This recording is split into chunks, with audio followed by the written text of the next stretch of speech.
Hey, we are on site at the Carousel.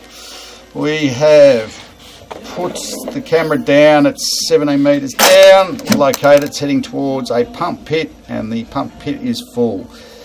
You will see the water surge back and forth, so there's something blocked down the line, or the pumps had it, I'm not sure, but they seem to be pumping down, but they're not coming back, so it might be a blocked reflux valve, I'm not sure. There's something, but it pumps quite a lot of water, and then it fills back up at the pump pit. So we've called Parks Victoria and see what's going on downstream there. Okay, I'll speak to you later. Cheers, bye.